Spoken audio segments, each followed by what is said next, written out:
நமஸ்காரம். 1000 நாமங்கள் 1000 கதைகள் 459 பி. சுகோஷாய நமக. மகாலட்சுமியின் பிரசாதமான ஒரு மாலையை துர்வாச முனிவர் இந்திரனுக்கு வழங்கினார். இந்திரன் அதை அனாயாசமாக வாங்கி தனது யானையான ஐராவதத்திடம் வழங்கினான். அந்த யானையும் பிரசாத மகிமையை உணராது மாலையை கீழே போட்டு மிதித்துவிட்டது. இதை கண்டு கோபம் கொண்ட துர்வாசர் இந்திரனும் தேவர்களும் லக்ஷ்மி கட்டாட்சத்தை இழப்பார்கள் என்று சாபம் தந்து விட்டார். துர்வாசரின் இந்த சாபத்தால் தங்களது ராஜ்யத்தையும் செல்வத்தையும் வலிமையையும் இழந்து நின்றார்கள் தேவர்கள். அசுரர்கள் தேவலோக ராஜ்யத்தை கைப்பற்றி விட்டார்கள். இந்நிலையில் இந்திரனும் மற்ற தேவர்களும் பிரம்மாவின் உதவியை நாடினார்கள். திருமாலை தவிர வேறு யாராலும் உங்களை காக்க முடியாது என்று தேவர்களுக்கு அறிவுரை கூறிய பிரம்மா அனைவரையும் அழைத்து கொண்டு திருப்பார்கடலின் கரைக்கு சென்றார். திருப்பார்கடலுள் பைய துயன்ற பரமன் தங்களுக்கு காட்சியளிக்க வேண்டும் என்ற பிரார்த்தனையோடு மனதார திருமாலை பிரம்மாவும் தேவர்களும் வேண்டினார்கள். நமாமி சர்வம் சர்வேஷம் அனந்தம் அஜமவ்யயம் லோகதாம தராதாரம் அப்பிரகாசம் அபேதினம் என்று தொடங்கி திருமாலை துதித்தார் பிரம்மதேவர். அவரை தொடர்ந்து மற்ற தேவர்களும் பகவன் பூதபவ்யேஷ யஜ்ஞமூர்த்திர் தராவ்யயா பிரசீத பிரணதானாம் தொம் சர்வேஷாம் தேஹி தர்சனம் என்று துதித்து திருமால் திருவடிகளிலே சரணாகதி செய்தார்கள். அப்போது பார்க்கடலில் பள்ளி கொண்ட பெருமாள் தேவர்களுக்கு காட்சியளித்தார். தாங்கள் இழந்த ராஜ்யத்தை மீண்டும் பெறுவதற்கு வழிகாட்டுமாறு திருமாலிடம் வேண்டினார்கள் தேவர்கள்.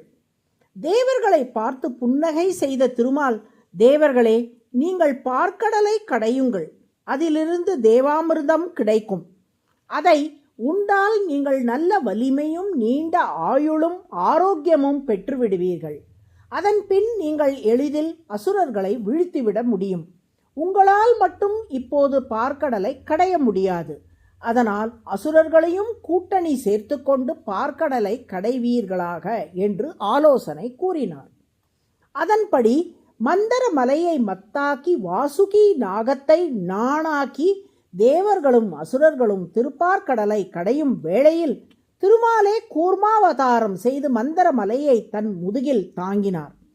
பார்க்கடல் கடைந்த தேவர்களும் அசுரர்களும் சிறிது நேரத்தில் சோர்ந்து போன போது திருமாலே அவர்களுக்கு பதிலாக கடையத் தொடங்கி விட்டார். அவர் கடையும் அழகை கண்டு தேவர்களும் அசுரர்களும் வியந்ததை ஸ்ரீமத் பாகவத புராணத்தில் சுகமுனிவர் வர்ணிக்கிறார். உபர்யகேந்திரம் கிரிராடிவான்யः ஆக்ரம்ய ஹஸ்தேன சஹஸ்ர பாஹுஹு தஸ்தௌ திவி பிரம்ம பவேந்திர முக்யைஹி அபிஷ்டுவத்திஹி சுமனோபிவிருட்டஹ. மந்தர மலைக்கு எதிரே மற்றொரு மலை திகழ்வது போல் திருமால் தனது மலை போன்ற தோள்களாலே திருப்பார்கடலை கடையும் அழகை பார்த்து வியந்த பிரம்மா, சிவன், இந்திரன், தேவர்கள், முனிவர்கள், அசுரர்கள் என அத்தனை பேரும் துதி செய்தார்கள். அத்தனை பேரும் செய்த அந்த துதி மொழிகள் பார்க்கடல் கடைந்த பகவானை சூழ்ந்திருந்தன. இத்தகைய துதிகளால் சூழப்பட்டு விளங்கமையால் திருப்பார்கடல் கடைந்த திருமால் சுகோஷக என்று அழைக்கப்படுகிறார். சுகோஷக என்றால் நல்ல ஒலிகளால் சூழப்பட்டவர் என்று பொருள். தேவர்கள், அசுரர்கள் என அனைவராலும் துதிக்கப்பட்டு அத்தகைய துதிகளால் சூழப்பட்டு விளங்கிய திருமால் சுகோஷக அதுவே சஹஸ்ரநாமத்தின் 459வது திருநாமம். அசுரர்கள் செய்த துதியை நல்ல வார்த்தை என்று எடுத்துக்கொள்ள முடியுமா?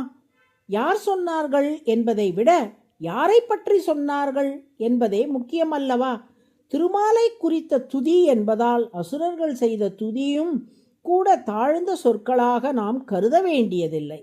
சுகோஷாய நமக என தினமும் சொல்லி வரும் அன்பர்கள் செய்யும் அனைத்து துதிகளையும் திருமால் ஏற்று அருள் புரிவார். நாராயண நாராயண.